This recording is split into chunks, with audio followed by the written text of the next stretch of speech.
Christmas is done for now. Obviously, we build up to the New Year's Eve and all that palaver.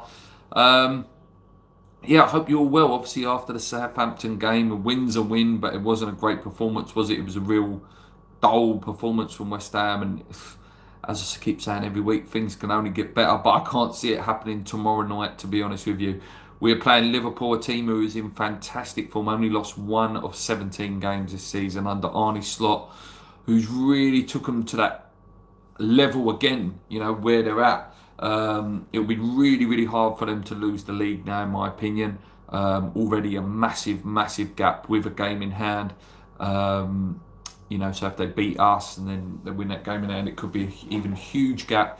And listen, I want West Ham to win on Sunday, but I also do want Liverpool to win the league because I think it would be hilarious. You will know I can't stand Arsenal Football Club. I can't stand them. And I think it would be hilarious that Arteta, 5 years into a project or wherever long he's been now, Arne Slot comes in 1 year and wins the league. I think that would be absolutely hilarious. I need to fill off my chair there. So yeah, tough game. Really, really tough game it's going to be. Let's look at us. So last time we played, they beat us 5-1. We had a man sent off. Before that, a 2-2 at London Stadium last year. 5-1 loss, 3-1 loss, 2-1 loss, 1-0 loss. Doesn't have pretty reading the games against Liverpool when you look back, to be honest with you. In their last game, obviously they beat Leicester 3-1. Before that, 6-3 against Tottenham. What game that was. 2-1 against Southampton, 2-2 with Fulham. No, nothing bad in that. They was down to 10 men. Fulham are a good side, as we've seen. Beat Girona as well, and obviously the game in hand that was postponed was the Everton game. After us, they have Manchester United, a game that is always, very, very feisty. In terms of their strengths, guys, it's pretty obvious finishing their goal scoring. They've got about 4 or 5 players that could get you 10 to 15 goals a season, including Salah, who can get you 30 if he's in the mood.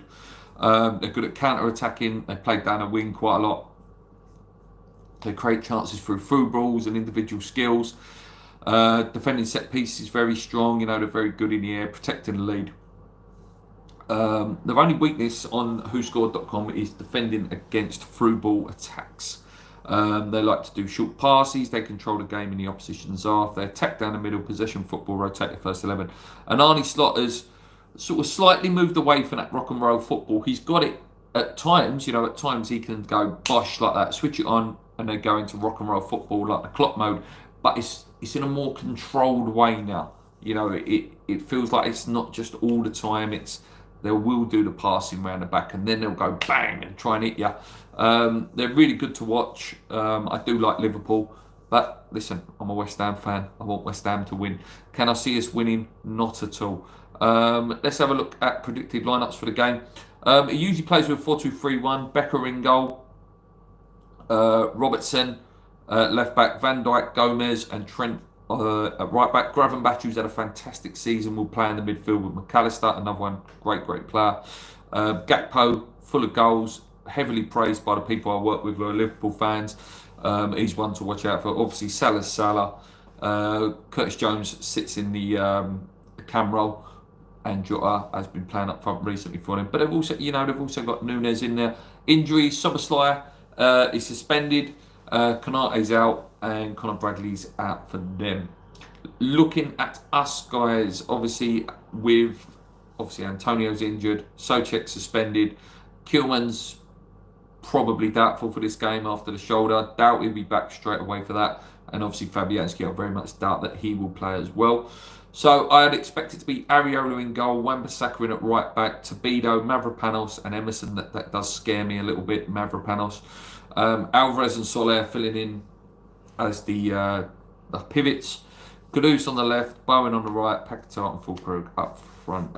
That's not what I want, but that's what I think will play out. I'd rather see Jimmy in there on the left-hand side, because I think he just, with his pace, he just gives Liverpool something to think about. I'm not saying he's finished article, I'm not sitting there saying he's, the next best thing in the world, but his pace and his trickery and his ability to get you up the pitch does just give teams something to think about. So I wouldn't be against that at all. We're unbeaten in 4 though, so we should have hopefully have a bit of confidence in that. But I just can't see it. I think it's going to be a massive 3-1 loss, and 3-1 would be not that bad considering how bad we have played. Ray says, I know it's that time of year for miracles, and if we get anything from this game, I'll try and walk on water on the history on Sunday. You can do that, mate. You can do that. Yeah, I just can't see. Whoa, Jesus, this chair. You can clip that up. Yeah, I just can't see it. I just can't see any way we beat these. And then obviously we've got Man City. Any other team is looking at Man City going, this is a great time to play them. But it would not surprise me that they find their form and they're due to spank someone, and then they end up spanking West Ham like 5 or 6-0 in the next game, which is our next game. Then after that, I believe the CFA Cup. So we've got some really, really, really, really tough games, really tough over the next couple of weeks. Like I said, I don't think he's going to get sacked now unless we really, really drop off, and proper fall into that relegation, and that would have to be an absolute collapse. I don't see him going. I don't know what we're going to do in January. I really don't. We all know what we need. We need a real athletic box-to-box midfielder in the mould of a Vivian Foe, a Mo Diame, who can, get us up the pitch, carry the ball, and have a real presence in the team, and a good striker. Really, that's what we need. Will we get that? Who knows? Who knows what we're going to do? But yeah, it's not going to be fun for a couple of weeks. I can't see us getting anything for a couple of weeks now. And the only thing to look forward to potentially is the transfer window. But even then, you're losing Kudus. And at what expense do you trust? Are they all singing on the same hymn sheet in terms of what players we're going to be looking to bring in if Kudus is to go in January? It's a tough one. It's a tough one, guys. It really is a tough one. I'm going to leave it there, guys. Just short and sweet, just a quick preview. Thought I'd get one out for you. It's the only time you get, Christmas is so hard to get videos out and do things because you've got family commitments, you've got stuff going on, you've got to be here, there and everywhere. Then you're trying to get another bargain in the sales and stuff. So enjoy the rest of your holidays, guys. I've got another week left until I go back to work. I'll be back with videos as and when I need to. Until next time, guys, come on you irons. Keep believing. Subscribe to the West Ham World. Let's go.